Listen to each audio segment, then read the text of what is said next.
He laughed when she told him she was changing the will. Laughed, looked her in the eye and said, "You?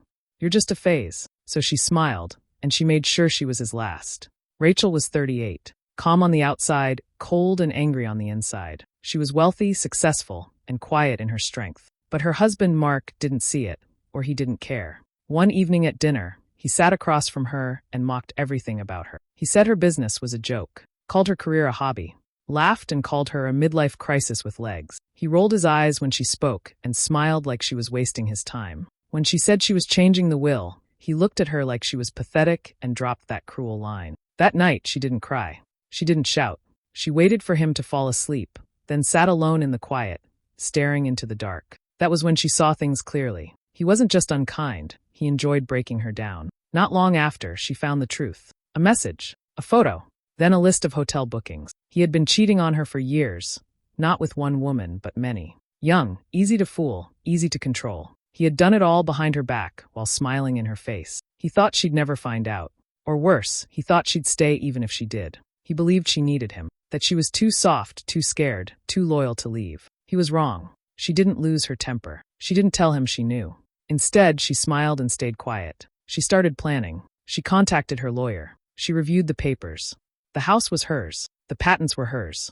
The trust was in her name. Mark had used her for years, but everything he thought he owned had always belonged to her. He didn't even notice her silence. He was too busy booking a secret trip with another woman. She listened as he whispered on the phone, telling someone else he loved her, while sitting in the same room with his wife. She didn't react. She moved her money piece by piece. She changed her will. She made sure Mark was erased from every part of her future. No house, no money, not even her ashes. He would get nothing. When she finally told him, he laughed again. That same smug, cruel laugh. He looked at her like she was a joke. She smiled, because by then everything was already in place.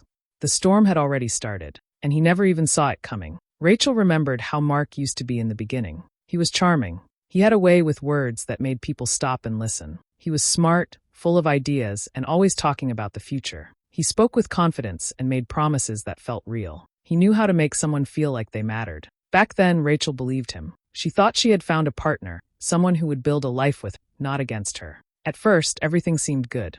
They worked together on small projects. They shared late nights full of excitement and plans. One of those ideas turned into something bigger, something real, an invention that would later become worth a lot. They both had a hand in it, but as time passed, Mark started talking like it was all his. He told people the idea came from him. He took the meetings alone. Rachel didn't argue. She thought they were a team. What was his was hers.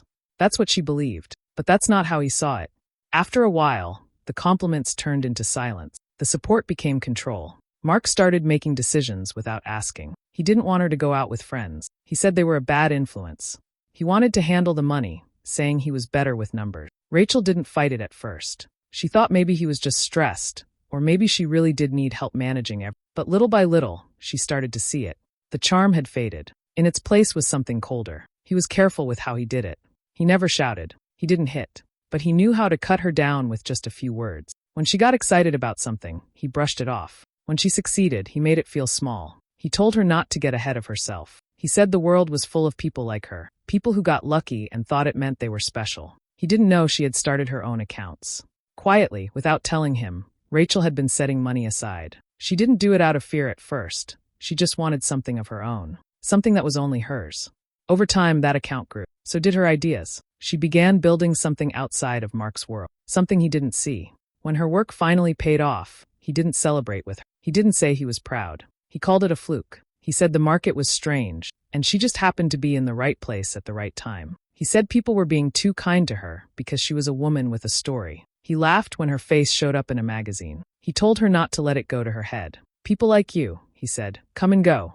You're an emotional investment bubble. Rachel didn't answer. She just looked at him, quiet and calm. She remembered how he used to smile at her like she was the best thing that ever happened to him. That smile had disappeared long ago. Now, every word from his mouth felt like a quiet insult. He wasn't proud of her. He was afraid of her. Afraid that she didn't need him anymore. Afraid that the person he tried to keep small had grown too big for him to control. And he was right. Rachel was going through Mark's tablet one day when she saw something strange. There were photos of a young woman, smiling, posing, standing in front of a yoga studio. Her name was Haley. She was 24 and worked as a yoga instructor. Mark had saved several of her pictures. Some were casual, Others were clearly taken in hotel room. He had saved her contact as assistant. Rachel knew what that really meant. She didn't cry. She didn't panic. She just kept looking. She found messages between them, long chats, late-night calls, and hotel bookings. Mark had been meeting Haley often, and not just for business. He had taken her on trips and sent her money. The messages were full of inside jokes and plans for the future. In one message, Haley asked, "Does your wife know?" Mark had replied, "She doesn't care." That was a lie. Rachel cared. She just didn't show it. She didn't say anything to Mark. Instead, she called an old friend who worked in human resources at a company where Mark used to consult. Her friend still had access to some of his past records. With her help, Rachel found out that Haley wasn't the first. Mark had paid for 3 apartments in the last few years. All were under other names. All connected to women like Haley. Each time, he had used company money or funds pulled from accounts Rachel wasn't watching closely. She realized now why he had always insisted on handling certain bills himself. He had built a system around hiding things. Rachel didn't feel shocked. She felt cold, focused. She made a fake account on social media. A burner account with a simple profile picture and no real name. Then she followed Haley. It didn't take long for Haley to accept the follow. She posted often, pictures of her meals, her yoga classes, her candles, and poems. She also shared more than she should in private messages. Rachel started talking to her, pretending to be someone else. Haley responded quickly. She talked about Mark, though she only called him M. She said he was amazing. She said his wife didn't mind their arrangement. She said they were probably getting divorced soon anyway. Rachel listened to everything. She asked careful questions. Haley answered them all without thinking twice. She bragged about the gifts, the clothes, the quiet weekends at a cottage by the lake, all paid for by M. Rachel took screenshots of everything. She saved every message, every photo, every post. She didn't feel jealousy. She felt clarity. Haley didn't know who Rachel really was. She thought she was just chatting with a stranger who admired her. She had no idea that every word she typed was being collected, piece by piece. Rachel didn't want to destroy Haley. That wasn't the point. Haley was young, careless, and used. Just like the others. She was not the enemy. Mark was. And now Rachel knew more than he thought.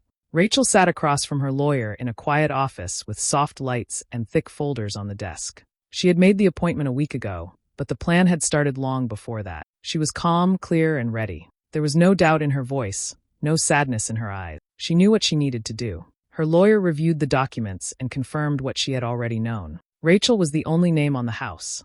She was the sole owner of the patents they once worked on together. The trust fund was also in her name. Mark had signed papers years ago without reading them carefully. He thought he was smart, but he didn't notice the details she had protected for herself. She asked her lawyer to draft a new will. In it, she left everything to a few chosen charities, a couple of old friends, and her younger cousin who had always supported her. Mark's name wasn't on a single page. Not one item, not even the smallest thing, was left to him. She even made a note saying he could not claim her remains, in case anything ever happened to her. Once the will was handled, she moved on to the money. She had several accounts. Some Mark knew about, most he didn't. She began transferring the funds carefully, slowly, in small amounts over many weeks. The money went into other accounts, into short-term trusts, and into quiet investments under her cousin's name. Everything was done legally, but nothing was simple. It was a maze, and Mark would never find his way through it. She worked with another lawyer, someone experienced with financial protection. Together, they created layers around her money.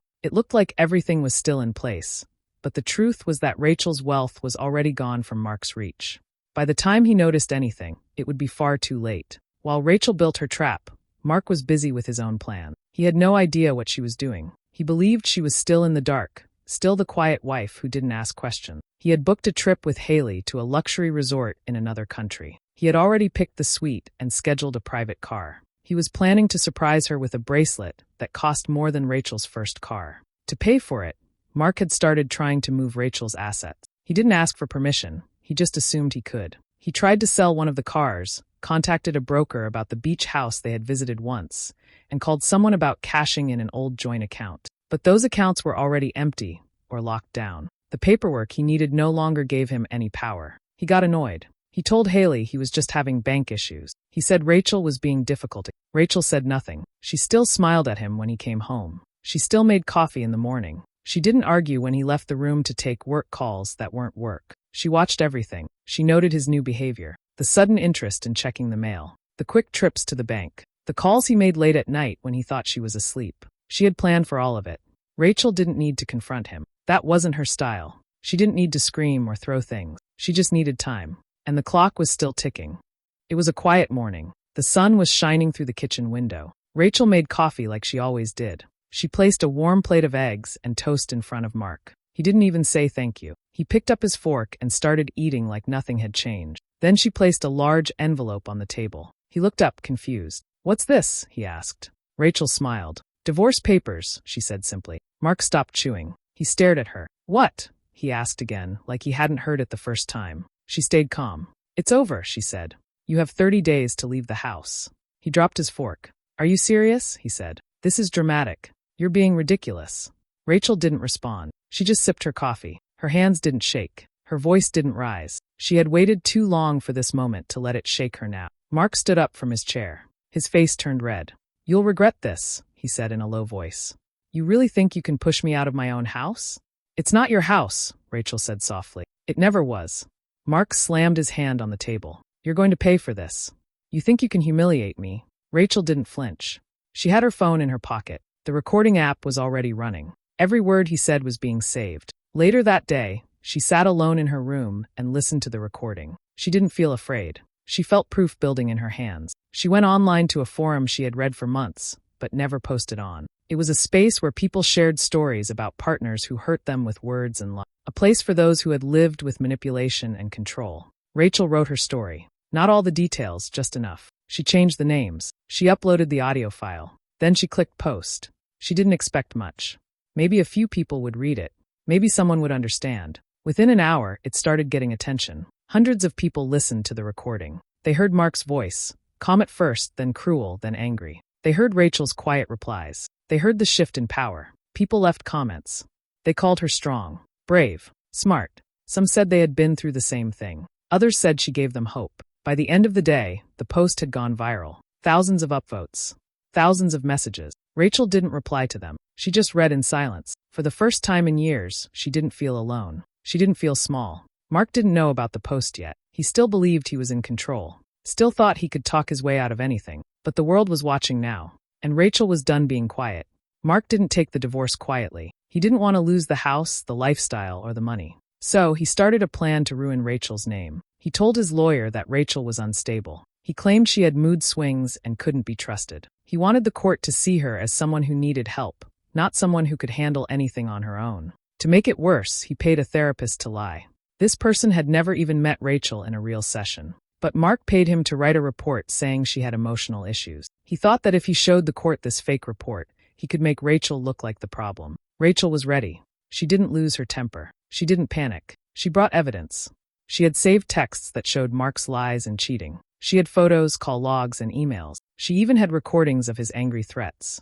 Rachel had also tracked the money he had taken without asking. Her lawyer showed bank records that proved Mark had used her money to pay for his trips, gifts, and other women. Then came something even Mark didn't expect. Haley turned on him. She had stayed quiet at first, thinking she was special to Mark. He had told her that Rachel didn't care, that she was cold and distant. He promised Haley a future, a new home, and even some of Rachel's money once things were settled. But Haley found out the truth. She wasn't the only one he had made promises to. Mark had said the same things to other women in the past. He had lied to everyone. When Haley realized this, she was angry. She felt used, just like Rachel had once felt. She stopped replying to Mark and reached out to Rachel instead. At first, she was cold. She didn't trust Rachel and didn't want to get involved. But after hearing Rachel's side and seeing the proof, she agreed to help. Haley gave Rachel her own set of messages, photos, and receipts. Everything Mark had told her. It matched what Rachel already had, making her case even stronger. Now Rachel had more than just her words. She had real proof from inside Mark's secret world. She didn't need to shout or argue. She just let the truth speak.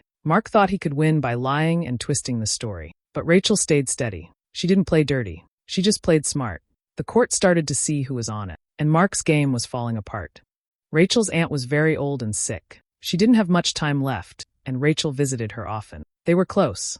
The aunt had no children of her own, and she trusted Rachel more than anyone. One day, she asked Rachel to help change her will. She wanted Rachel to be the executor, the one in charge of everything after she was gone. Rachel agreed. The new will gave Rachel control over the entire estate, which was large and full of valuable things: properties, land, money, and art. Rachel didn't tell Mark about it right away. She knew he would try something if he found out.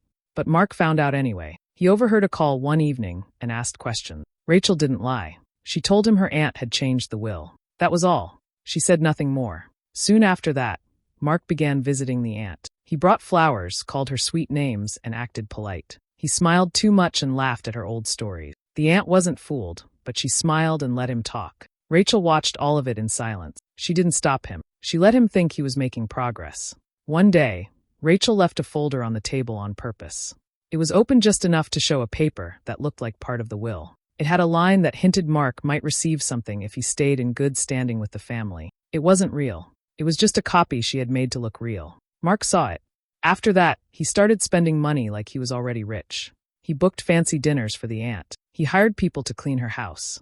He even offered to cover her hospital bills, though Rachel had already paid them. He spent tens of thousands in just 2 months trying to look like the perfect nephew. He told Haley and his friends that they would soon be set for life. He said the aunt had finally seen how valuable he was to the family. Rachel said nothing. The aunt passed away quietly one morning. The family gathered at the lawyer's office for the reading of the will. Mark wore a suit and sat with a fake sad face, holding Rachel's hand like he cared. Then the lawyer began to read. Rachel was named as the sole executor and only heir. Everything, the money, the properties, and the estate was left to her. There was one note at the end from the aunt. It said, "To Mark, who always smiled too much, I never liked you." Mark's face turned pale. He looked around the room like it was a joke, but no one laughed. He tried to speak, but Rachel didn't look at him. She thanked the lawyer, stood up, and left the room with calm steps.